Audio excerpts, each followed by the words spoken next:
So hello dear students, कैसे हैं आप सब। आशा करते हैं अच्छे होंगे। एंड आज के इस वीडियो में हम डिस्कस करने जा रहे हैं क्लास 12 फिजिक्स चैप्टर नंबर आपका 6 है, इलेक्ट्रोमैग्नेटिक इंडक्शन। पार्ट सेकंड है। पार्ट फर्स्ट हमने इस पर ऑलरेडी अपलोड कर चुके हैं। अगर आपने वो वीडियो नहीं देखा है तो लिंक डिस्क्रिप्शन में आप जाके पार्ट फर्स्ट को ज़रूर देख सकते हैं, जिसमें हमने 20 क्वेश्चन जो है विद डिटेल एक्सप्लेनेशन के साथ हमने डिस्कस किया था। ऑनवर्ड आगे के क्वेश्चन जो है आज के इस वीडियो में हम डिस्कस करने जा रहे हैं। तो देखते हैं। सबसे पहला यहाँ पे क्वेश्चन आपके स्क्रीन पे जो है बेटा, क्वेश्चन नंबर 21 क्या कह रहे हैं। Self inductance of a coil having 500 turns is 50 milli henry. The magnetic flux through the cross sectional area of the coil while current through it is 8 milli ampere is found to be. So we have to calculate here the magnetic flux. क्या निकालना है भाई?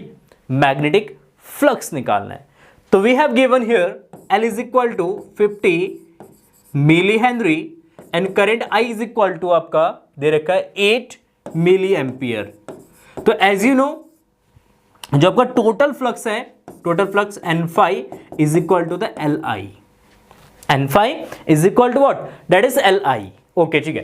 तो N phi ये total flux हो जाएगा 50 into 10 to the power minus का 3, तो ये मिली हेनरी है 10 to the power minus 3 milli ampere, तो into 8 into 10 to the power minus 3, तो 8 into 50 that is 400 into 10 to the power minus 6, तो आप इसको लिखो 4 into 10 to the power minus का 4 वेबर। तो इतना फ्लक्स, टोटल फ्लक्स जो है उस लिंक उस कॉइल से आपका या सोलेनॉइड से क्या कर रहा है, वो लिंक कर रहा है। ठीक है, तो इसके according option number answer A correct होगा। 4 into 10 to the power minus का 4 weber is the correct answer. आ जाओ नेक्स्ट क्वेश्चन में, क्वेश्चन नंबर 22। देखो क्वेश्चन नंबर 22 में क्या करें। An EMF induced in a coil is 2 volt by changing the current in from 8 ampere to 6 ampere is 2 into 10 to the power minus 3 second, then the coefficient of self induction is. तो we have to calculate self induction, calculate करना बेटा self induction। तो as you know EMF is equal to minus di over dt, L di over dt होता है, क्या है EMF is equal to minus L di over dt। ये formula आपको use करना है, इसमें सिंपल सा फॉर्मूला है। अच्छा देखो यहाँ पे EMF कितना दे रखा है आपका 2 वोल्ट दे रखा है, तो 2 is equal to minus L, हमें कैलकुलेट करना है DI, change in current. Current में कितना चेंज हो रहा है 6 माइनस 8, फाइनल 6 है, इनिशियल 8 है, तो 6 माइनस 8 डिवाइड बाय T कितने टाइम में भैया 2 into 10 to the power 3, 2 into 10 to the power minus का 3, तो 2 देखो माइनस का 2 आएगा, माइनस इंटू माइनस प्लस हो जाएगा, तो 2L divide by 2 into 10 to the power minus 3, तो इससे कैंसिल आउट हो जाएगा। L इज इक्वल टू आपका जाएगा 2 into 10 to the power minus 3, तो that is equal to 2 milli henry. कितना 2 मिली हेनरी या 10 टू द पावर माइनस 3, तो ऑप्शन नंबर ए आपका जो है करेक्ट होगा 2 into 10 to the power minus 3 henry. It's again a simple question. चलो next question देखो क्या है क्वेश्चन में, सुनो। A long solenoid has 1000 turn, कितना भाई 1000 turn, when a current of 4 ampere flows through it, 4 ampere का करंट इसमें से फ्लो हो रहा है, the magnetic flux link with each turn of solenoid is 4 into 10 to the power minus 3 weber. 4 into 10 to the power minus 3 weber. क्या कह रहे हैं कि मैग्नेटिक फ्लक्स जो है ईच टर्न से, हर एक टर्न से कितना फ्लक्स लिंक कर रहा है 4 into 10 to the power minus 3 weber flux जो है वो आपका लिंक कर रहा है। The self inductance of solenoid is, solenoid का सेल्फ इंडक्टेंस कितना होगा वो आपको कैलकुलेट करना है। तो again it's a very simple question. N phi is equal to, phi is what here, phi is magnetic flux which is linked through each coil। हर एक coil, sorry हर एक टर्न से, एक टर्न से जितना मैग्नेटिक फ्लक्स पास हो रहा है उसको रिप्रेजेंट कर रहा है यहाँ पे phi, that is equal to Li। तो so L is equal to N phi over I। तो देखो N आपका कितना है 1000 इंटू phi कितना है 4 into 10 to the power minus का 3 डिवाइडेड बाय करंट कितना फ्लो हो रहा है इसमें से 4 एम्पियर। तो ये जब इससे कैंसिल हो जाए 4 से 4 को कैंसिल कर दो तो 1 हेनरी हो जाएगा। कितना 1 हेनरी। तो इसके according option number C correct होगा।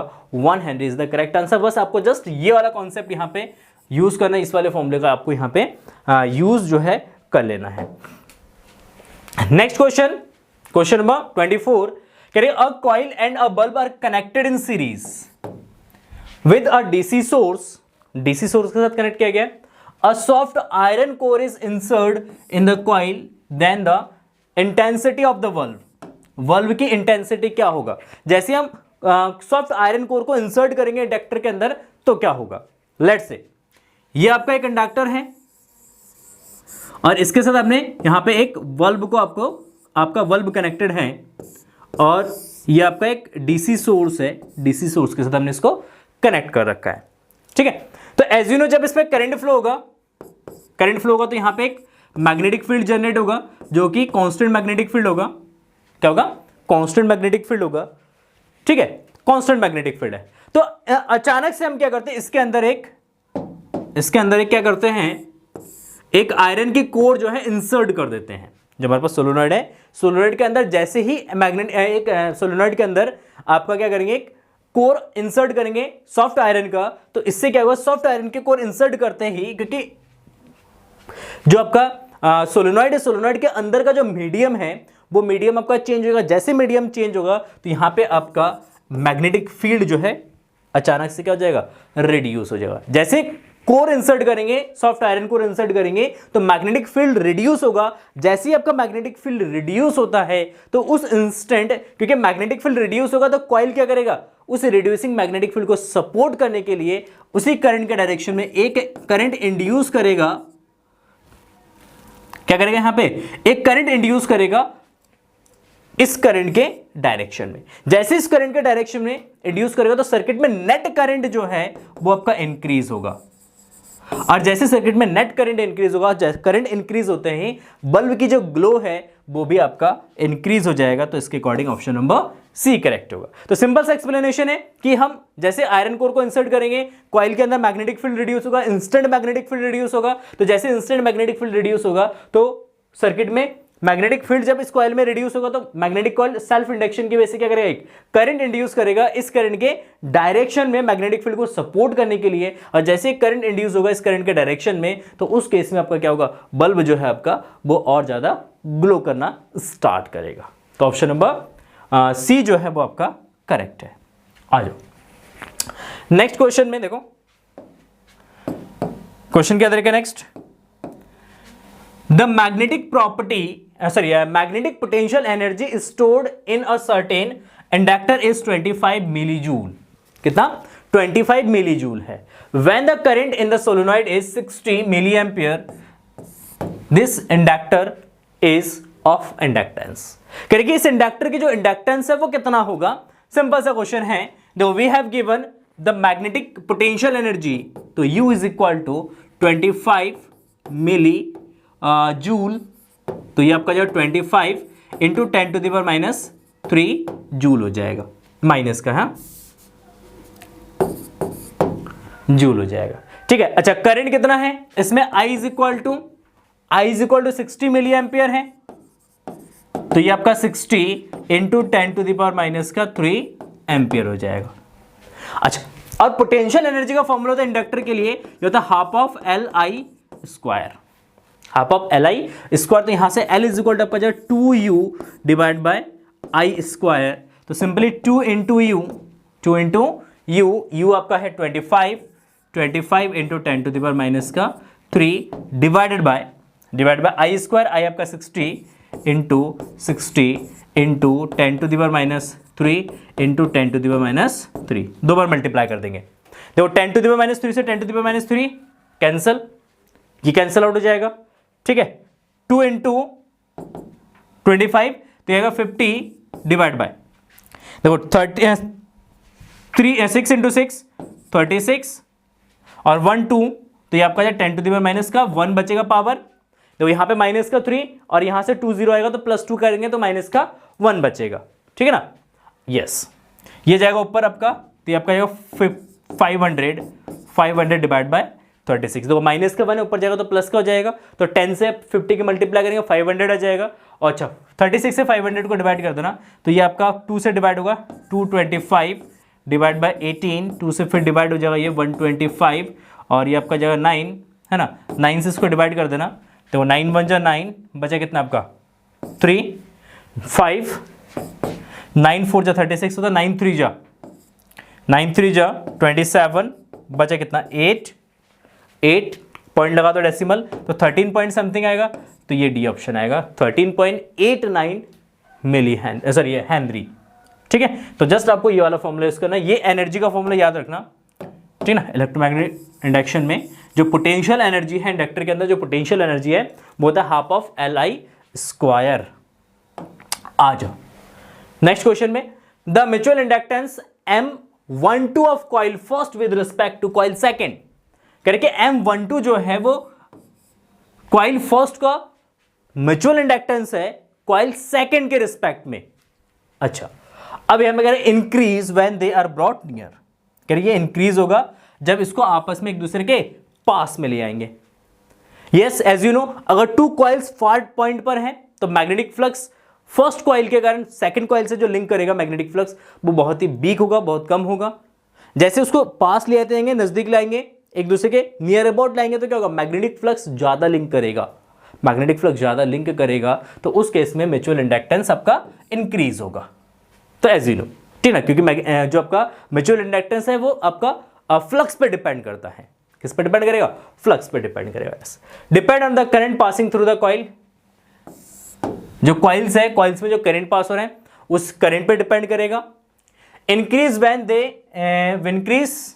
When one of them is rotate about an axis, करके उनमें से किसी एक को अगर किसी एक्सिस के अराउंड अगर रोटेट करेंगे तो इंक्रीज होगा। Is different from M21 of coil 2 with respect to coil first, कह रहे कि अब यहां पे जो डिफरेंट M21 के कंपैरिजन में M12 डिफरेंट होगा, तो as you know M12 is equal to M21।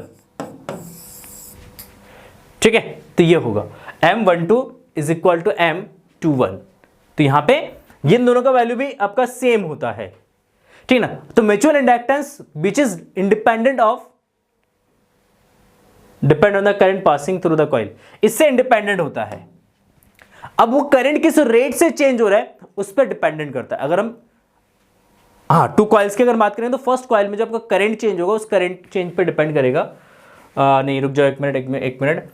Increase when they are brought near, increase होगा, ठीक है, depends on the current passing through the coil, ठीक है। Coils increase when one of them is rotate about an axis, जब उस axis के around उसको rotate किया जाए तो उस पर डिपेंड करेगा। Is different from M21 of the coil second with respect to, नहीं ये भी सारे स्टेटमेंट करेक्ट है, इसके ऑल स्टेटमेंट करेक्ट है। इसमें जो है आपका जितने भी स्टेटमेंट दे रखा है सारा स्टेटमेंट करेक्ट है, क्योंकि पास में लाएंगे when they are brought near, एक दूसरे के पास में लाएंगे तो ये इंक्रीज होगा। तो म्यूचुअल इंडक्टेंस M12 देख लेते हैं। M12 is equal to what, M12 जो है आपका होता है mu naught N1 N2 by L into A, L into A होता है ना, mu naught N1 N2 divide by L into A. तो इसके अकॉर्डिंग इस पे करंट पे इंडिपेंडेंट होगा, ये ऑप्शन करेक्ट होगा, मतलब ये डी बी ऑप्शन करेक्ट होगा, ये इंडिपेंडेंट ऑफ करंट है। देखो म्यूचुअल इंडक्टेंस अगर आप देखोगे तो ये किससे इंडिपेंडेंट है, ये करंट से इंडिपेंडेंट है, तो ऑप्शन नंबर बी करेक्ट होगा, ठीक ना। बाकी सब सही है, ये भी सही है, ये भी सही है, तो ये गलत है, तो हमें इनकरेक्ट स्टेटमेंट चूज करना, तो ऑप्शन नंबर बी करेक्ट होगा। अच्छा आ जाओ नेक्स्ट क्वेश्चन में। देखो there are two long coaxial solenoid of same length L, कितना दे रखा है, L दे रखा है।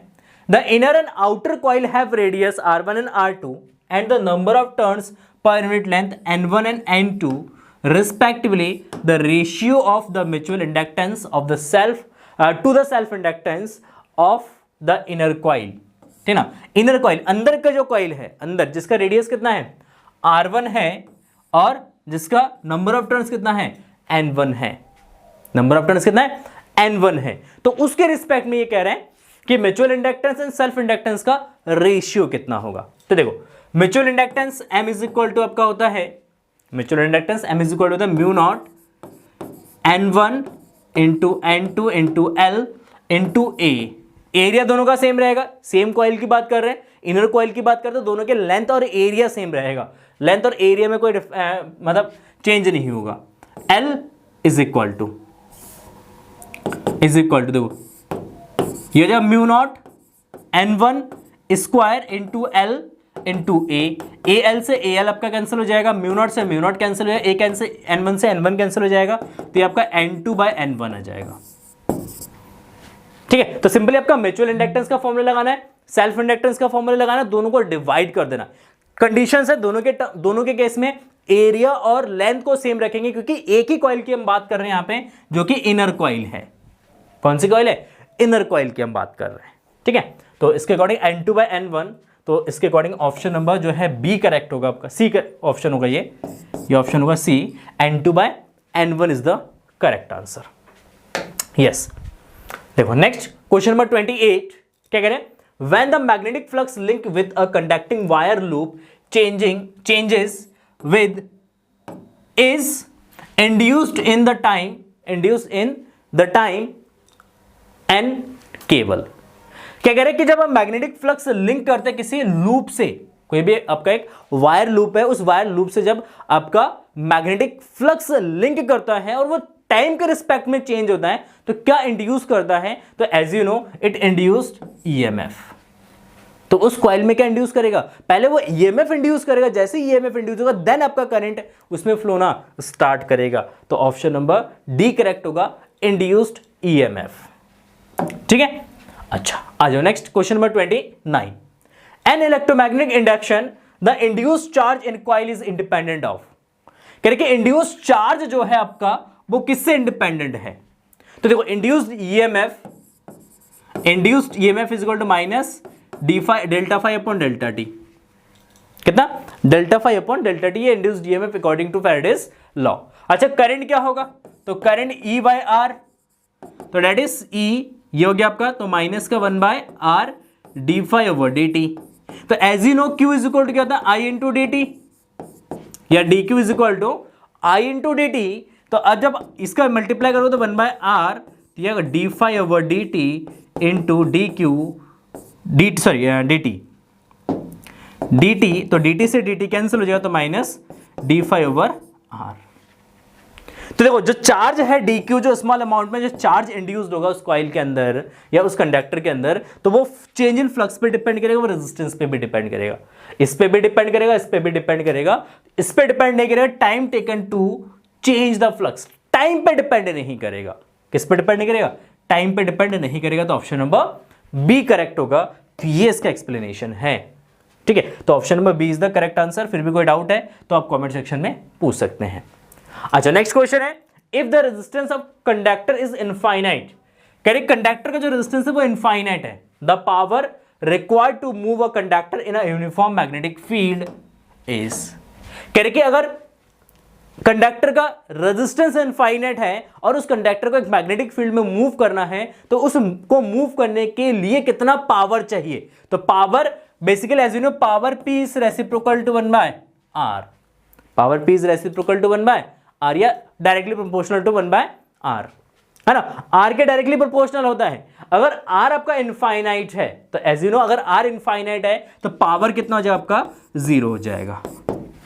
तो एज यू नो आपको हमेशा याद रखना कि power is directly proportional to 1 by R, या आप बोल सकते हो it is inversely proportional to R. If R is infinite then power is 0। कितना जाएगा? पावर 0 हो जाएगा। तो इसका according option number B correct होगा, 0 हो जाएगा। ओके ठीक है, आ जाओ question number 31। The core of transformer is laminated to reduce. कह रहे जो ट्रांसफार्मर का जो कॉइल है, कोर, ट्रांसफार्मर का जो कोर है, कोर को लैमिनेटेड करते हैं। लैमिनेटेड मतलब बहुत एक जैसे एक थिक क्लोड होता है, इसको हम स्लाइसेस के पार्ट में क्या करते हैं? डिवाइड कर देते हैं। फॉर एग्जांपल के लिए लेट्स से कि अगर हमें इतना बड़ा मोटा सा हमें क्या करना है, एक कोर बनाना है, तो इतना मोटा सा कोर ना बना के हम क्या करेंगे, उसको इतने पतले पतले क्रोड के फॉर्म में या मतलब स्लाइस के फॉर्म में क्या करेंगे, इसको डिवाइड करके फिर वार्निश की हेल्प से उसको क्या करेंगे, ऐड कर देंगे। इसको लैमिनेटेड कोर बोलते हैं हम, इसको क्या बोलते हैं, लैमिनेटेड कोर बोलते हैं। तो कह रहे हैं कि लैमिनेटेड कोर क्यों बनाया जाता है, तो इसका रीजन है लैमिनेटेड कोर बनाने से क्या होता है, कोर का रेजिस्टेंस इंक्रीज होता है, इससे उसमें जो आपका एडी करंट जनरेट होता है वो लेसर अमाउंट में एडी करंट जनरेट होता है। तो यहां पे इसका आंसर होगा ऑप्शन नंबर डी। तो एडी करंट को कम रखने के लिए, एडी करंट को कम इंड्यूस करने के लिए जो ट्रांसफार्मर की जो क्रोड है वो लैमिनेटेड बनाया जाता है। कैसे बनाया जाता है, लैमिनेटेड बनाया जाता है। ठीक है, यस। आ जाओ, नेक्स्ट क्वेश्चन है, the self inductance of a coil is L keeping the length L and area same, keeping the length and area same, the number of turns in the coil is increased to 4 times। कह रहे कि number of turns को 4 times increase करते हैं, the self inductance of the coil will be, self inductance कितना होगा, तो as you know L is equal to mu naught N square by L into A. तो इन सबको अगर हम क्या करते हैं, कांस्टेंट रखते हैं, तो L is proportional to N square, and number of turns को 4 टाइम्स अगर इंक्रीज करेंगे, इसको 4 टाइम्स क्या करेंगे, इंक्रीज करेंगे, तो L is proportional, L is equal to आपका देखो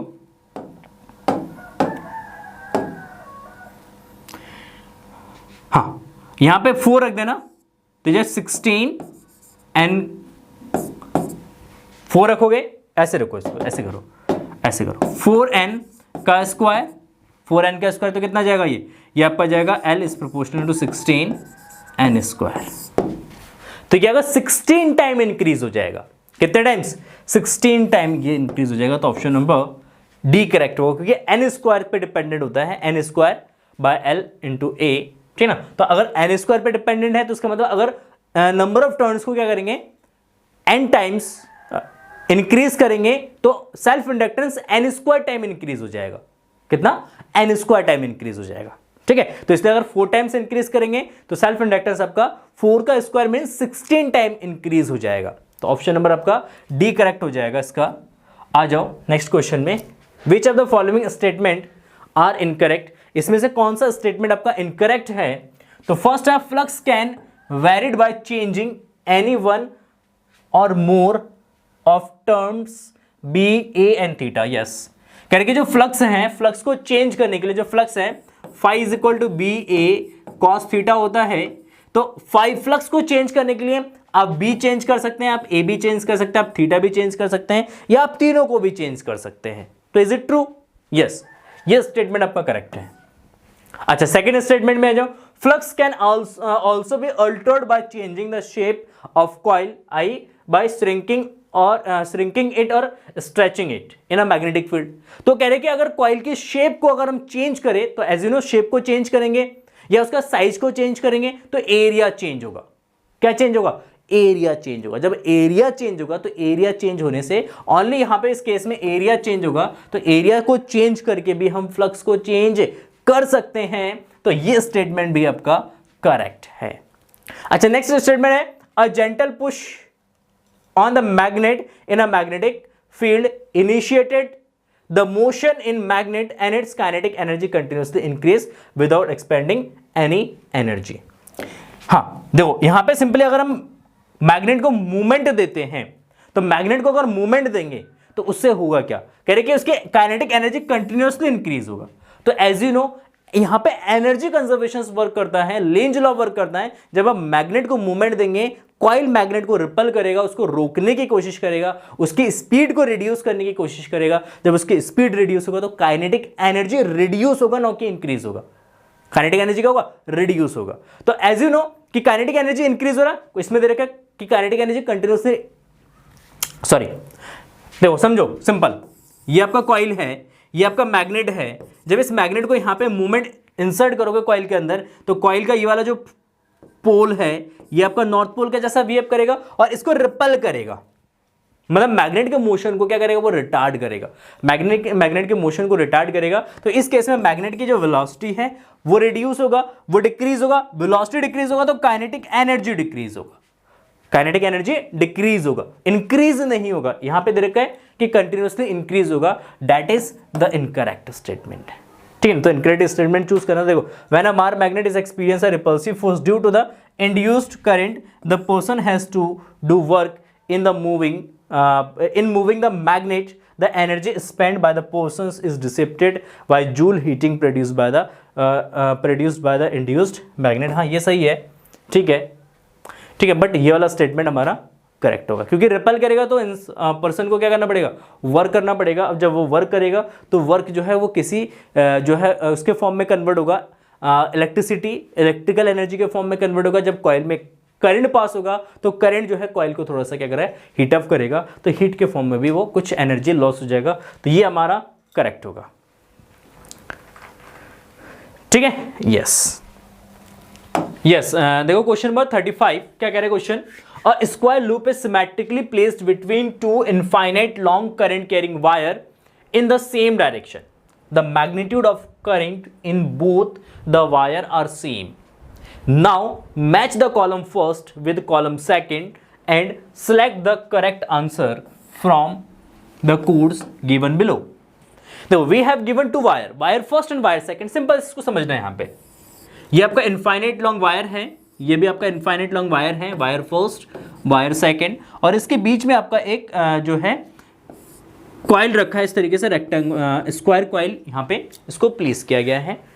तो एज यू नो, अगर इसका मिड पॉइंट ले लेते हैं, यहाँ पे ये इसका मिड पॉइंट है ना, इस मिड पॉइंट पे मैग्नेटिक फील्ड जीरो होगा, क्योंकि इससे इक्वल डिस्टेंस पे दोनों में करंट सेम है, तो इस रीजन पे मैग्नेटिक फील्ड कितना होगा, जीरो होगा इस लाइन पे। और इसके इस साइड में net magnetic field outward direction में होगा। देखो, करंट अपवर्ड, मैग्नेटिक फील्ड कहां होगा, आउटवर्ड, तो यहां पे मैग्नेटिक फील्ड आपका आउटवर्ड डायरेक्शन में होगा। डॉट से इसको दिखाते हैं आउटवर्ड, है ना।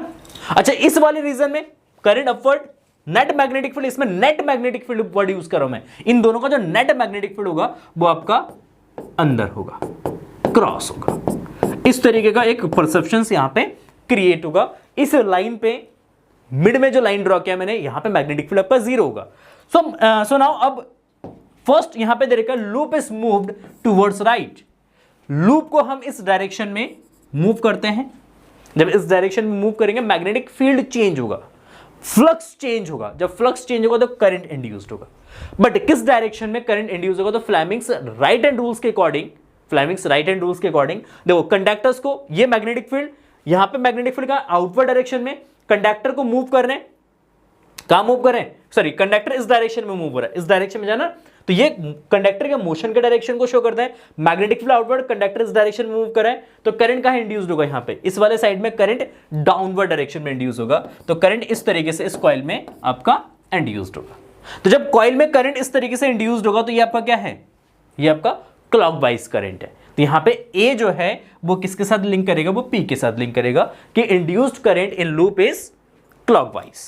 अच्छा, अब आ जाओ सेकंड केस में। यहां पे देखो, ए का हो गया आपका पी, ए का आपका पी हो गया, ठीक है। अब नेक्स्ट केस में कह रहे हैं कि loop is move towards left, इसको हम लेफ्ट के डायरेक्शन में मूव करेंगे। जब इस कॉइल को लेफ्ट डायरेक्शन में मूव करोगे तो क्या होगा, तो उस केस में अगर आप ऑब्जर्व करो तो यहां पे जो मैग्नेटिक फील्ड है वो क्या है, इनवर्ड है। नेट मैग्नेटिक फील्ड इनवर्ड है, मैग्नेटिक फील्ड चेंज होगा। तो as you know, magnetic field inward, current conductor को उस डायरेक्शन मूव करे, करंट कहां इंड्यूस्ड होगा, यहां पे डाउनवर्ड डायरेक्शन में। तो इसमें करंट इस तरीके से आपका इंड्यूस्ड होगा। तब करंट इस तरीके से इंड्यूस्ड हो रहा है, तो इसका मतलब ये क्लॉकवाइज डायरेक्शन है, सॉरी एंटी क्लॉकवाइज डायरेक्शन है, ये एंटी क्लॉकवाइज डायरेक्शन है। तो इसका मतलब बी में जो करंट इंड्यूस्ड होगा वो एंटी क्लॉकवाइज होगा, क्यू होगा। तो बी का जो होगा वो पी में होगा, बी पी के साथ मैच करेगा, ए सॉरी क्यू के साथ मैच करेगा, पी के साथ नहीं, क्यू के साथ मैच करेगा। सेकंड केस में आप करेगा, wire A first is move toward left. Wire first जो है वो लेफ्ट डायरेक्शन में, इस वायर को इस डायरेक्शन में मूव करेंगे। जब इस डायरेक्शन में मूव करेंगे तो ये आपका जो नेट मैग्नेटिक फील्ड वाला जो जहां पे रीजन जो जिस प्लेन पे मैग्नेटिक फील्ड जीरो है वो धीरे धीरे इधर शिफ्ट होता जाएगा, धीरे धीरे इधर शिफ्ट होता जाएगा। जब इधर शिफ्ट होगा तो यहां पे मैग्नेटिक फील्ड आउटवर्ड डायरेक्शन में होगा, मैग्नेटिक फील्ड आउटवर्ड डायरेक्शन में होगा। और मैग्नेटिक फील्ड का वैल्यू जो है वो धीरे धीरे आपका क्या होगा, इंक्रीज या डिक्रीज हो सकता है, इंक्रीज भी हो सकता है और आपका यहाँ पे डिक्रीज भी हो सकता है। तो मैग्नेटिक फील्ड कहाँ, किस डायरेक्शन में, आउटवर्ड डायरेक्शन में। मैग्नेटिक फील्ड आपका आउटवर्ड डायरेक्शन में, तो उस केस में जब मैग्नेटिक फील्ड आउटवर्ड डायरेक्शन में, क्योंकि मैग्नेटिक फील्ड का वैल्यू डिक्रीज होगा जब इस कंडक्टर को यहां पे मूव करेंगे, तो मैग्नेटिक फील्ड का वैल्यू जब डिक्रीज होगा तो क्या करेगा, उसको सपोर्ट करने के लिए एक क्लॉकवाइज डायरेक्शन में क्या करेगा, यहां पे ये करंट इंड्यूस करेगा। तो सी के केस में करंट जो है वो कहां होगा, वो outward direction, sorry magnetic field outward direction में ये जनरेट करेगा, तो करंट जो है यहां पे क्लॉकवाइज फ्लो कराएगा। तो सी का अगेन सी जो है वो पी के साथ मैच करेगा क्लॉकवाइज, ठीक है। उसके बाद अब देखो, अब यहां पे नेक्स्ट कह रहा है कि wire second is move towards right, जिसको अगर राइट के डायरेक्शन में मूव करेंगे तो ये जो आपका प्लेन, जिस प्लेन पे मैग्नेटिक फील्ड जीरो है वो आपका इस डायरेक्शन में होगा, मैग्नेटिक फील्ड डिक्रीज होगा, कहां है यहां पे मैग्नेटिक फील्ड इनवर्ट डायरेक्शन में, तो करंट ये इस डायरेक्शन में इंड्यूस करेगा। ये डायरेक्शन क्या हो गया आपका, anti clockwise, sorry clockwise direction हो गया, हाँ सॉरी इसका डी फिर इसके साथ लिंक कर जाएगा, ये क्यू के साथ लिंक कर जाएगा, तो डी जो है वो किसके इक्वल हो जाएगा, वो क्यू के साथ लिंक करेगा एंटी क्लॉकवाइज डायरेक्शन में करंट यहां पे, क्योंकि देखो मैग्नेटिक फील्ड यहां पे क्या है, इनवर्ड, मैग्नेटिक फील्ड इनवर्ड हो जाएगा, ठीक, करंट इस तरीके से इंड्यूस होगा, ये इस डायरेक्शन में, ये जो डायरेक्शन है ये एंटी क्लॉकवाइज का डायरेक्शन है, ये एंटी क्लॉकवाइज में है। अच्छा देखो सी जो है आपका, सी क्यू के साथ लिंक करेगा, डी पी के साथ लिंक करेगा, हाँ ये है मिस्टेक हो रहा था कि current out, magnetic field outward, current इस तरीके से तो एंटी क्लॉकवाइज होगा, यहां पे मैग्नेटिक फील्ड इनवर्ट, तो करंट इस डायरेक्शन में इंड्यूस करेगा, सपोर्ट करेगा मैग्नेटिक फील्ड को, इसलिए हम बात कर रहे हैं। तो देखो ए पी के साथ, बी क्यू के साथ, सी क्यू के साथ और डी पी के साथ, देखो किसके साथ लिंक कर रहे हैं यहां पे, ऑप्शन नंबर बी करेक्ट,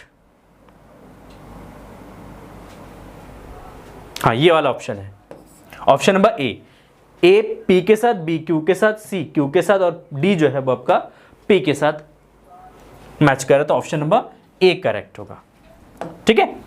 चलो आ जाओ नेक्स्ट क्वेश्चन है 36 number question, match the column first planar loop different shape, ये लूप जो है आपका डिफरेंट शेप का दे रखा है, with column second direction of induced current, तो कॉलम सेकंड में आपका इंड्यूस्ड करंट का डायरेक्शन गिवन है, ठीक है, S and S the correct answer from the code given below, ये आपके पास कुछ कोड दे रखा है, इसमें से आपको करेक्ट आंसर जो है आपको चूज करना है। तो देखो फर्स्ट यहां पे कॉलम फर्स्ट में आपका मैग्नेटिक फील्ड का है आउटवर्ड, इनवर्ड डायरेक्शन में क्रॉस है ना, यहां पे इस तरीके से इनवर्ड मैग्नेटिक फील्ड है यहां पे, और इस इनवर्ड मैग्नेटिक फील्ड में आपका एक कॉइल है, इस तरीके से आपका एक कॉइल प्लेस्ड है, और इसको हम इस डायरेक्शन में क्या कर रहे हैं, मूव करें। जब इसको इस डायरेक्शन में मूव करेंगे तो करंट किस डायरेक्शन में आपका जनरेट होगा, तो फ्लेमिंग्स राइट हैंड रूल्स के अकॉर्डिंग अगर कंडक्टर्स को आप इस डायरेक्शन में मूव कर, देखो मैग्नेटिक फील्ड इनवर्ड, कंडक्टर इस डायरेक्शन में मूव करेगा, कंडक्टर इस डायरेक्शन में मूव करे तो करंट कहां इंड्यूस्ड होगा, वो इस डायरेक्शन में इंड्यूस्ड होगा, मतलब करंट इस डायरेक्शन में आपका इंड्यूस्ड होगा, तो आपका करंट इसमें इस तरीके से फ्लो करेगा, बी से सी, सी से देखो B C A, sorry B C D A फिर B C D A B, देखो B C D A B किसमें है, B C D A B, तो ये इसके साथ लिंक कर रहा है, मतलब ए जो है वो आर के साथ मैच कर रहा है, ठीक है। अच्छा अब इस कंडक्टर में देखो, इसमें अगर हम कंडक्टर को इस डायरेक्शन में मूव करते हैं, इस डायरेक्शन में मूव करते हैं, तो इसमें करंट किस डायरेक्शन में इंड्यूस्ड होगा, तो as you know magnetic field inward, conductor को इस डायरेक्शन में मूव करेंगे तो करंट कहां इंड्यूस्ड होगा, अपर डायरेक्शन में, तो करंट यहां पे ऊपर जाएगा और इस तरीके से यहां पे ये फ्लो करेगा, इस तरीके से ये फ्लो करेगा, कैसे फ्लो होगा, बी ए सी बी, बी ए सी बी, तो बी ए सी बी आपका ये हो गया बी ए सी बी, तो मतलब बी जो है वो पी के साथ लिंक करेगा, और बी अगर पी के साथ लिंक करे तो सी आपका आर के साथ ही लिंक करेगा। तो यहां पे कंडक्टर को इस डायरेक्शन में मूव कर रहे हैं, अगर कंडक्टर इस डायरेक्शन में मूव हो रहा है, मैग्नेटिक फील्ड इनवर्ड, कंडक्टर इस डायरेक्शन में मूव हो रहा है, तो करंट कहां, डाउनवर्ड डायरेक्शन में, मतलब इस डायरेक्शन में आपका करंट जो है यहां पे फ्लो करेगा, तो ये जो D C B A D, D C B A D, D C B A D कहाँ है, डी सी कहाँ, यहाँ पे सी डी सी बी, हाँ ठीक है, इस डायरेक्शन में ना सी बी ए डी सी, ठीक है, सी डी ए बी सी, इस तरीके से।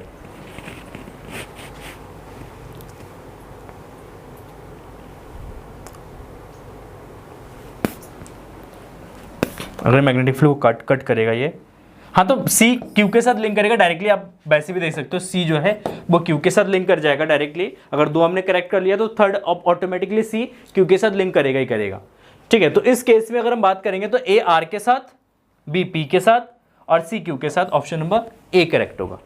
ठीक है ना, तो ए आर के साथ बी पी के साथ करे तो सी क्यू के साथ ही करेगा। फिर आपका मैग्नेटिक फील्ड यहाँ पे anti clockwise or clockwise direction में फ्लो करेगा। अब आ जाओ देखो यहाँ पे assertions and reason based MCQs, assertions and reason based MCQs यहाँ पे देखो तो 37 से 50 तक के क्वेश्चंस यहाँ पे एसर्शंस एंड रीजन बेस्ड जो है, रीजनिंग बेस्ड है। इसमें 4 ऑप्शंस होते हैं आपके, 2 स्टेटमेंट होता है, एक एसर्शंस गिवन होता है और एक आपका रीजन गिवन होता है। इसमें से आपको 4 स्टेटमेंट गिवन है, इसमें से आपको चूज करना होता है। फर्स्ट स्टेटमेंट दे रखा होता है कि both A and R B true and R is the correct explanation of A. ठीक है, सेकंड ऑप्शन देखो both A and R true but R is not correct explanation of A. A का correct explanation नहीं है। R is true but R is false, A is true but R is false. A true है but R false है। और next statement है A is false and R is also false, A भी false है और are भी आपका false है। देखो पहला यहां पे magnetic flux of a magnetic field be passing through an area A is given by the relation phi is equal to b dot a। ठीक है, सही है, ये ट्रू है। फ्लक्स जो है b इंटू ए के ही इक्वल होता है। ठीक है, कोई दिक्कत नहीं है। Now quantity obtain by product of 2 vectors is always scalar, यहां ये भी सही है। ठीक है ना, quantity obtained by product of 2 vector is always scalar. Product of 2 vectors, product यहां पे डॉट प्रोडक्ट और स्केलर प्रोडक्ट की बात नहीं की गई है, यहां पे केवल प्रोडक्ट की बात की गई है। यहां पे ये नहीं बताया आपको कि डॉट प्रोडक्ट है या स्केलर प्रोडक्ट है। जब डॉट प्रोडक्ट या स्केलर प्रोडक्ट नहीं कहा गया है तो इसका मतलब ये स्टेटमेंट आपका फॉल्स हो जाएगा। तो A is true and R is false, R is false. तो इसके according option number C correct होगा। आ जाओ नेक्स्ट देखो, magnetic flux and the electric flux have the same unit. No, magnetic flux and electric flux का same unit नहीं है, it is false, it is false. Flux passing through a surface does not gives an idea about the electric field lines crossing that surface. कह रहे कि जो flux है ये idea नहीं देता है कि उस गिवन सरफेस से टोटल कितना इलेक्ट्रिक फील्ड लाइंस या मैग्नेटिक फील्ड लाइंस उसमें से पास हो रहा है, फील्ड लाइंस कितना पास हो रहा है इसका आइडिया नहीं देता है। तो ये भी आपका फॉल्स है। तो इसका मतलब इसका ऑप्शन नंबर डी होगा, A and R both are false. A भी फॉल्स होगा और आर भी आपका फॉल्स होगा, तो ऑप्शन नंबर डी करेक्ट हो जाएगा। देखो next, when 2 magnets are brought closer to each other then they will always repel each other. देखो जब 2 मैग्नेट को एक दूसरे के पास में लाते हैं, 2 magnets are brought closer to each other then they will always repel to each other. अब यहां पे आपसे ये नहीं कहा गया कि मैग्नेट को लाते हैं तो कौन सा पोल लेके आ रहे हैं, तो इट में भी रिपल और अट्रैक्शन, इट में भी रिपल्शन और अट्रैक्शन। अगर सेम पोल को लेके आएंगे तो वो रिपल करेगा, अगर अपोजिट पोल को लेंगे तो वो अट्रैक्ट करेगा। तो ये सेंटेंस ही इनकम्प्लीट है, तो ये फॉल्स स्टेटमेंट है, फॉल्स स्टेटमेंट है। According to the Lenz law induced effect do not always oppose the cause. कह रहे कि अकॉर्डिंग टू लेंज लॉ के अकॉर्डिंग जो इंड्यूस्ड इफेक्ट है, इंड्यूस्ड इफेक्ट में जैसे आपका इंड्यूस्ड करंट है या इंड्यूस्ड आपका ईएमएफ है, डू नॉट ऑलवेज अपोज। कह रहे कि वो हमेशा अपोज नहीं करता, वो कभी कभी करता है, जब उसका मन होता है तब करता है। तो इसका मतलब ये भी आपका फॉल्स स्टेटमेंट है, तो ये ऑप्शन नंबर डी करेक्ट होगा। A is false and R is also false. ठीक है, तो ये 2 स्टेटमेंट हो गए। एक मिनट देखो 39। नेक्स्ट क्वेश्चन नंबर 40 है, if straight wire is moved in a magnetic field no EMF will induced across its 2 ends as the circuit is not closed. क्या कह रहे हैं, if a straight wire is moved in a magnetic field no EMF will induced. कह रहे कोई भी EMF induce नहीं होगा। तो एज यू नो कि जब एक मैग्नेटिक फील्ड में जब एक मैग्नेटिक फील्ड में आप क्या करते हो, एक वायर को मूव करते हो v वेलोसिटी से, देन एज यू नो इस कंडक्टर के एंड पे एक मोशनल ईएमएफ इंड्यूस्ड होता है, और वो मोशनल ईएमएफ किसके इक्वल होता है, वी एल वी के इक्वल होता है। वो वी एल वी के इक्वल होता है, मतलब ईएमएफ इंड्यूस्ड होता है, और यहां पे कह रहे हैं नो ईएमएफ इंड्यूस्ड जब तक कि सर्किट कंप्लीट नहीं है। तो ऐसा जरूरी नहीं है, हाँ सर्किट कंप्लीट करेंगे तब करंट इंड्यूस होगा, बट अगर सर्किट इनकम्प्लीट है तो ईएमएफ इंड्यूस जरूर होगा। तो ये स्टेटमेंट आपका फॉल्स है। Since circuit is not close the induce current will be non zero. कह रहे हैं कि circuit is not close, circuit close नहीं है, बट इंड्यूस्ड करंट जो है विल बी नॉन जीरो। कह रहे कि इंड्यूस्ड करंट नॉन जीरो के बराबर, मतलब करंट यहां पे फ्लो होगा। एज यू नो सर्किट जब कंप्लीट नहीं होगा तो करंट भी फ्लो नहीं होगा, जब करंट फ्लो नहीं होगा तो अब यहां पे इसका आंसर ये भी आपका फॉल्स हो जाएगा। तो ऑप्शन नंबर डी करेक्ट होगा। तो ए भी फॉल्स है और आर भी फॉल्स है, और इसके according option number D correct होगा। आ जाओ 41 पे देखो, assertions Faraday's laws are consequences of conservation of energy. Yes, बिल्कुल कंजर्वेशन ऑफ एनर्जी पे ही बेस्ड है, चाहे आपका लेंज लॉ है या आपका फैराडेज लॉ है, वो कंजर्वेशन ऑफ एनर्जी पे ही आपका क्या है, बेस्ड है। Yes, it is true, it is true. Earth magnetic field can induce EMF. अच्छा, अर्थ का जो मैग्नेटिक फील्ड है वो भी ईएमएफ इंड्यूस कर सकता है। यस, इट इज ट्रू, क्योंकि मैग्नेटिक फील्ड है तो वो ईएमएफ इंड्यूस कर सकता है। मैग्नेटिक फील्ड में जब कॉइल्स को रोटेट करोगे तो वो ईएमएफ इंड्यूस करेगा, या कंडक्टर को मूव करेगा तो ईएमएफ इंड्यूस करेगा। Yes, it is correct, but it is not a correct explanation of assertions. जो रीजन है वो असर्शंस का करेक्ट एक्सप्लेनेशन नहीं है। तो यहां पे ऑप्शन नंबर बी करेक्ट होगा कि यहां पे both A and B are true, but R is not a correct explanation of A. तो ऑप्शन नंबर बी करेक्ट होगा आपका। ठीक है, यस। आ जाओ नेक्स्ट, आगे बढ़ो। देखो, induced coil are made of copper, sorry inductance coil are made of copper. Yes, copper का बनता है। Induced current is more in wire having less resistance. कह रहे कि अगर क्या होगा, लेस रेजिस्टेंस होगा तो जो इंड्यूस्ड करंट होगा वो ज्यादा फ्लो होगा। यस, एज यू नो कि आई इज प्रोपोर्शनल टू, या I is equal to EMF by R. अगर रेजिस्टेंस को डिक्रीज करोगे तो करंट आपका इंक्रीज होगा। और जो कॉपर वायर है इसकी कंडक्टिविटी ज्यादा होती है, इसका रेजिस्टेंस लेस होता है, तो इसलिए हम इंडक्टेंस कॉइल में कॉपर वायर यूज करते हैं। तो ये भी आपका ट्रू है, ये भी आपका ट्रू है। And reason is a correct explanation of assertions. Reason जो है वो असर्शंस का करेक्ट एक्सप्लेनेशन है। तो यहां पे आपका ऑप्शन नंबर ए जो है वो करेक्ट होगा। ऑप्शन जो ए है कि assertions and reason both are correct, but reason is a correct explanation of assertions. R is a correct explanation of A. ठीक है, आ जाओ क्वेश्चन नंबर 43 पे देखो, एडी करंट आर अनडिजायरेबल।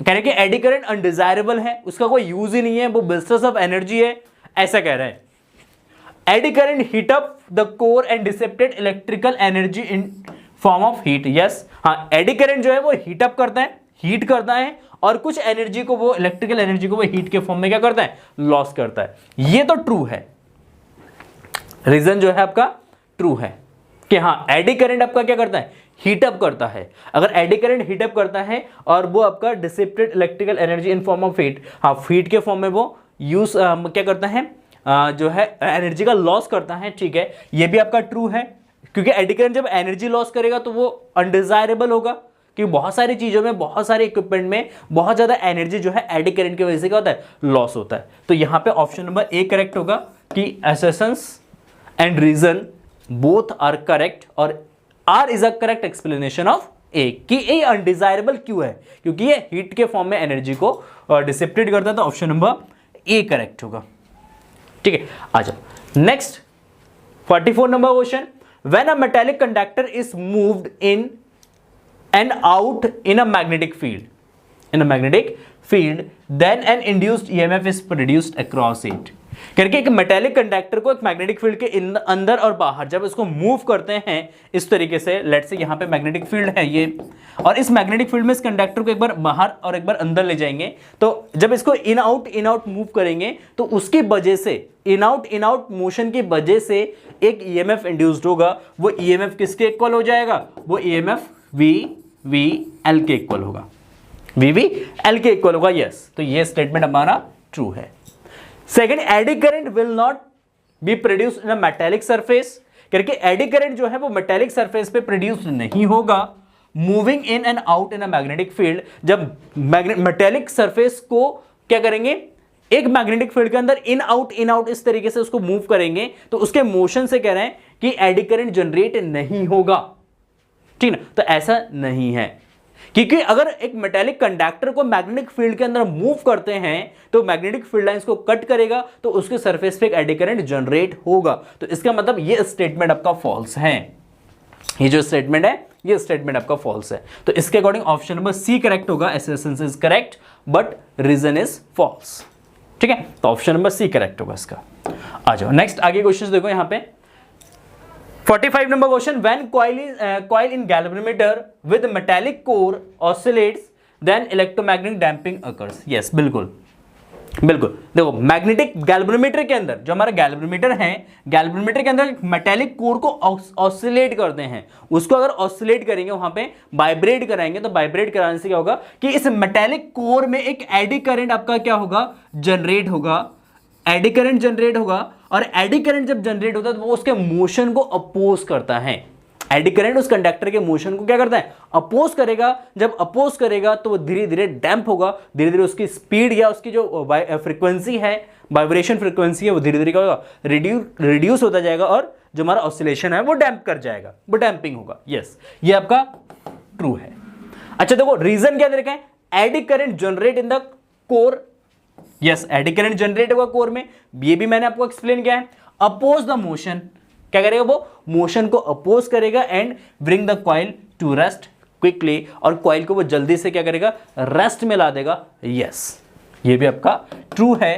तो एसेसेंस भी ट्रू है, रीजन भी ट्रू है, और रीजन करेक्ट एक्सप्लेनेशन है एसर्शंस का। तो इसके according option number A correct होगा, ऑप्शन नंबर एक। अब समझ में आ रहा है ना, ऑप्शन ए बी सी क्या देखो स्टार्टिंग में मैंने आपको बताया था, ठीक है। तो ऑप्शन नंबर ए करेक्ट होगा इसका।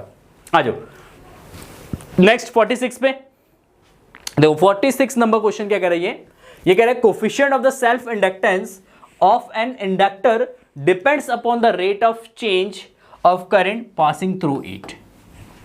कह रहे हैं कि जो सेल्फ इंडक्टेंस है, self induction of an inductor, self induction of an inductor depends upon the rate of change of current passing through it.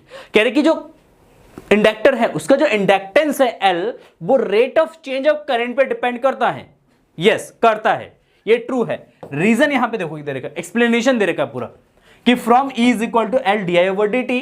तो यहां से अगर L कैलकुलेट करते हैं तो E upon DI over dt, तो ये आपका rate of change of current को शो कर रहा है, rate of change of current को शो कर रहा है। तो L जो है वो E over DI upon dt जो है ये इक्वल होगा। तो इसके अकॉर्डिंग आपका रीजन भी ट्रू है, रीजन भी ट्रू है, एसर्शंस भी ट्रू है, और reason is the correct explanation of assertions. तो इसके अकॉर्डिंग ऑप्शन नंबर ए जो है वो हमारा करेक्ट होगा, option number A is correct. Yes, बहुत बढ़िया।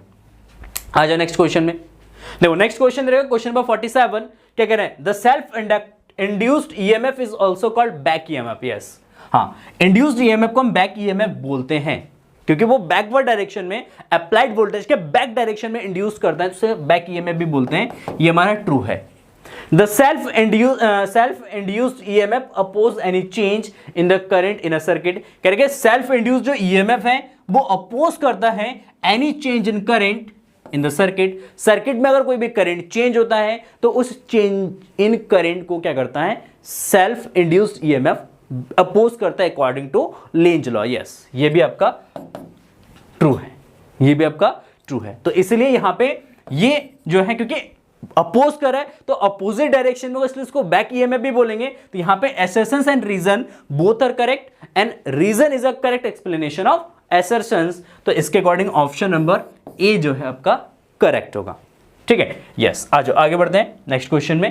देखो नेक्स्ट क्वेश्चन आपका in the phenomena of mutual induction self induction of each of coil persist.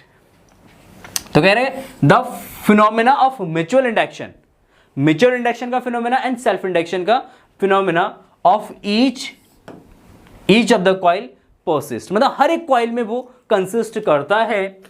Reason देखो क्या कह रहे, self induction arise when strength of current in same coil change। कह रहे सेल्फ इंडक्शन का जो फिनोमेना है वो कब आता है, जब एक ही कॉइल में हम क्या करते हैं, करंट को चेंज करते हैं। The mutual induction current is changing in both the individual coil.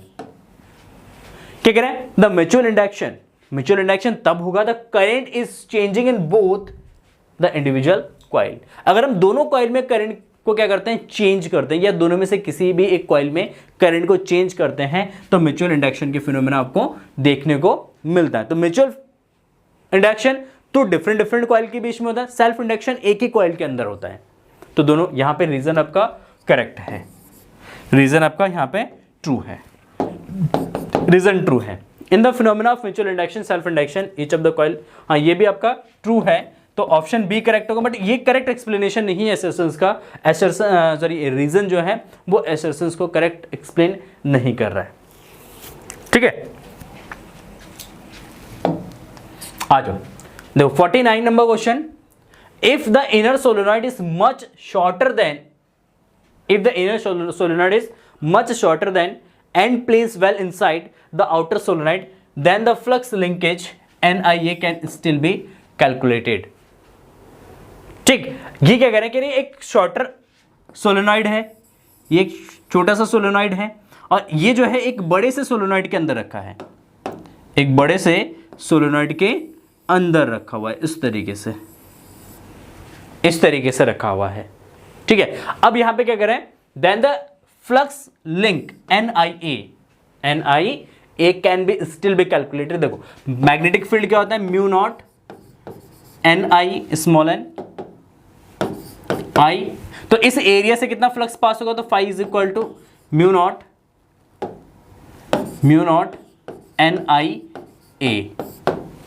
NIA, तो ये हमारा फ्लक्स होगा, ये हमारा क्या जगह फ्लक्स होगा। तो NIA can still be calculate करें, अभी भी हम जो फ्लक्स है वो कैलकुलेट कर सकते हैं।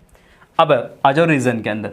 The inner solenoid is effectively immersed in uniform magnetic field due to outer solenoid. कह रहे कि जो इनर सोलेनॉइड है इज इफेक्टिवली इमर्स्ड, जिसको इमर्ज किया गया है, रखा गया है, डुबोया गया है in a uniform magnetic field, जो कि एक यूनिफॉर्म मैग्नेटिक फील्ड के अंदर है, और due to the outer solenoid. तो आउटर वाला जो सोलेनॉइड है वो एक यूनिफॉर्म मैग्नेटिक फील्ड बनाएगा, और उसी मैग्नेटिक फील्ड के अंदर हमने क्या करें, शॉर्टर या छोटा सा एक सोलेनॉइड जो आप देख रहे हो यहाँ पे येलो कलर में है, उसको हमने उसके अंदर डिप कर रखा है। यस, तो ये सही कह रहा है, रीजन सही कह रहा है कि जो आउटर सोलेनॉइड वो एक यूनिफॉर्म मैग्नेटिक फील्ड बनाएगा, और उसी यूनिफॉर्म मैग्नेटिक फील्ड के अंदर शॉर्टर सोलेनॉइड को हमने क्या करा, उसके अंदर डिप कर रखा है, ऐसा लग रहा है। ठीक है, तो इसका मतलब ये भी करेक्ट है और ये भी करेक्ट है, और रीजन जो है वो एसर्शंस का करेक्ट एक्सप्लेनेशन है, क्योंकि यूनिफॉर्म मैग्नेटिक फील्ड के अंदर है। जब यूनिफॉर्म मैग्नेटिक फील्ड के अंदर होगा तो मैग्नेटिक जो आपका क्या कहते हैं फ्लक्स होगा वो आपका NIA के मल्टीपल्स में होगा। इसका मतलब रीजन जो है वो एसर्शंस को अच्छे तरीके से एक्सप्लेन कर रहा है। तो इसके according option number A correct होगा कि assertions and reason both are correct, but assertions is the correct explanation of, sorry reason is the correct explanation of assertions. ठीक है, चलो आगे बढ़ो। देखो नेक्स्ट क्वेश्चन यहां पे, mutual inductance of two coil does not depends on the distance between the coil and their orientations. गलत है, गलत है। म्यूचुअल इंडक्टेंस कॉइल के रिलेटिव पोजीशंस पे भी डिपेंड करता है, कॉइल्स के बीच के जो सेपरेशंस हैं उस पे भी आपका डिपेंड करेगा, क्योंकि सेपरेशन ज्यादा करोगे फ्लक्स कम लिंक करेगा, तो यहां पे डज नॉट डिपेंड कर रहे हैं, तो डज नॉट डिपेंड कर रहे हैं, तो इसका मतलब ये हमारा स्टेटमेंट जो है वो गलत है। अच्छा, अब कह रहे हैं reason it does not depends on the magnetic material filled between the coil. क्या कह रहे हैं, it does not depends on the magnetic material filled between the coils. कह रहे कि कॉइल के बीच का जो कोर है, सिंपल ये कह रहे हैं कॉइल के बीच का जो कोर है उस कोर पे डिपेंड नहीं करता। तो एज यू नो कि मैग्नेटिक फील्ड पे भी डिपेंड करेगा, कोर पे भी डिपेंड करेगा। जो म्यूचुअल इंडक्टेंस का फॉर्मूला है आपका M is equal that is mu R, अगर कोई मीडियम है तो mu R N1 N2 LA के बराबर होता है ये, है ना। तो as you know mutual inductance is proportional to mu R, तो ये इसका मतलब है कॉइल के अंदर का जो मीडियम है, जो कोर है, उस कोर के परमियाबिलिटी पे डिपेंड करता है। और यहां पे कह रहा है कि ये डिपेंड नहीं करता है, तो इसका मतलब ये भी आपका फॉल्स है, ये भी आपका फॉल्स है। तो ऑप्शन नंबर क्या होगा, D. Assertions and reason both are false. ठीक है, ओके।